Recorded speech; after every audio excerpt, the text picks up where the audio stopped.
சட்டமன்ற தேர்தல் வாக்குறுதிகளை நிறைவேற்ற கோரி எதிர்வரும் நவம்பர் மாதம் சென்னையிலே தமிழ்நாடு சொத்துவ பணியாளர் நலவாழ்வு பணியாளர் சங்கத்தினுடைய மாநில மாநாட்டை நடத்தியுள்ளோம்.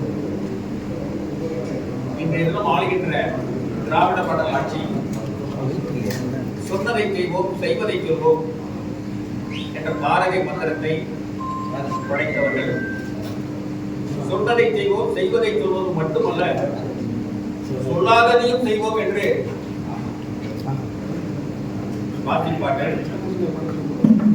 அந்த அடிப்படையிலே முன்னாள் முதல்வர் முத்தமிழறிஞர் டாக்டர் கலைஞர் அவர்கள் மாற்றான் தோட்டத்து மல்லிகைக்கு மனம் உண்டு என்ற அடிப்படையிலே இந்த திட்டத்தினை புரட்சித் தலைவர் எம்ஜிஆர் அவர்கள் துவங்கினாலும் திராவிட முன்னேற்ற கழகத்திலே முன்னாள் முதல்வர் முத்தமிழறிஞர் கலைஞர் அவர்கள் எம்ஜிஆர் அவர்கள் இந்த திட்டத்தை துவக்கினார் என்று பார்க்கவில்லை. ஆனால் அந்த திட்டத்தை மெருகூட்டும் வகையிலே சத்துணவு திட்டத்திற்கு மேலும் 3 முட்டைகளை வழங்கி அதை ஒரு சத்தான உணவாக கொண்டு வர ஒரு வழிவகை செய்தார்.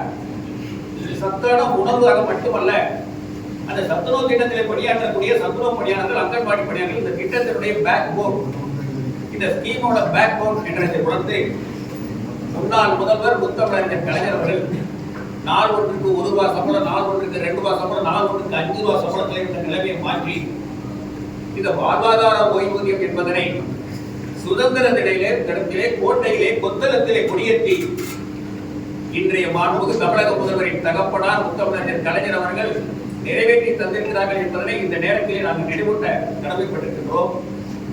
சட்டமன்ற தேர்தல் வாக்குறுதியிலேயே திராவிட முன்னேற்ற கழகம் நாங்கள் ஆட்சிக்கு வந்தால் சத்துணவு பணியாளர்களுக்கு இந்த சலுகைகள் எல்லாம் நாங்கள் வழங்குவோம் என்று முன்னாள் முதலமைச்சர் கலைஞர் அவர்கள் உத்தரவாதமே வழங்கவில்லை.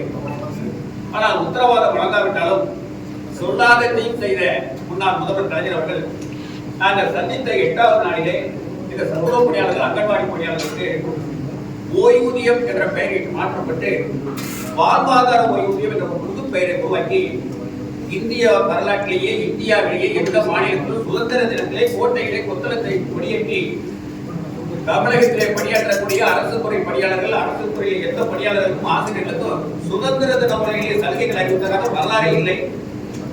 ஆனால் சத்துணவு திட்டத்திலே பணியாற்றக்கூடிய பணியாளர்களுக்கு மட்டும் கோட்டை கொத்தளத்திலே சுதந்திர தின முறையிலே முன்னாள் முதல்வர் டாக்டர் கலைஞர் அவர்கள் அறிவித்திருக்கிறார்கள் என்பதை இந்த பத்திரிகையாளர் கூட்டம் மூலமாக இன்றைய மாண்புமிகு தமிழக முதல்வர் அவர்களுக்கு நினைவூட்ட கடமைப்பட்டிருக்கிறோம். தங்களுடைய தகப்பனார் சொல்லாததை சொல்லுவார், சொன்னதை செய்வோம் செய்வதை சொல்வோம் என்று கூறிய நாங்கள் தேர்தல் வாக்குறுதியிலே சத்துணவு பணியாளர்கள், அங்கன்வாடி பணியாளர்களுக்கு if you want to living wage, if you do not want to dying wage, வாழ்வதற்கு தேவையான சம்பளத்தை கொடுங்க, சாவதற்கு தேவையான சம்பளத்தை கொடுத்தாங்க என்ற நிலையை மாற்றுவோம் சொல்லி சட்டமன்ற தேர்தல் வாக்குறுதியிலே இன்றைய முதல்வர் தேர்தல் வாக்குறுதி அளித்திருக்கிறார்கள். வாழ்வாதார ஓய்வூதியத்தை மாற்றி தருவோம் என்று வாக்குறுதி அளித்திருக்கிறார்கள். ஆனால் இன்றைய தினம் இந்த பென்ஷன் கமிட்டி அவர்களை சந்தித்திருக்கிறோம். இந்த சத்துணவு பணியாளர்கள், அங்கன்வாடி பிரச்சனைகளை வாழ்வாதார ஓய்வூதியம் தொடர்பாக நாங்கள் விளக்கி கூறியுள்ளோம். எதை குறிப்பிட்டாலும் சத்துணவு திட்டத்தில் பணியாற்றக்கூடிய பணியாளர்களுக்கு இன்றைய தினம் பாதி கிணறை கூட தாண்ட முடியாது பாலைவனத்தில் பரிதவித்து பான்களாய் சிக்கி துவைக்கிறார்கள்.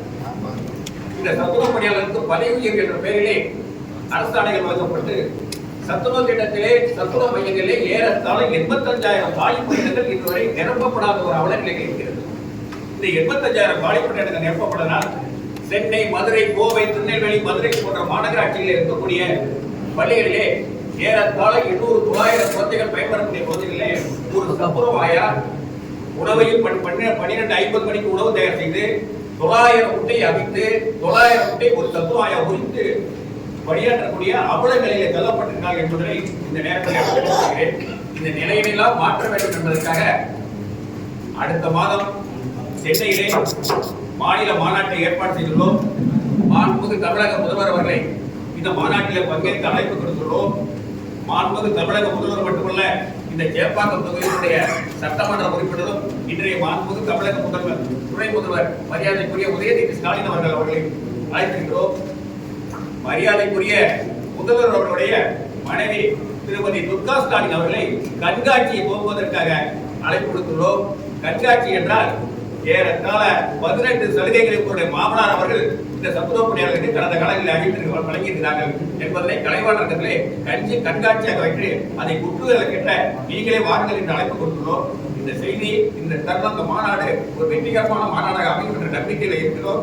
அதனால்தான் இந்த 10 லட்சம் வாக்குகள் யாருக்கு என்ற தலைப்பிலே இன்றைய தினம் பத்திரிகையாளர்கள்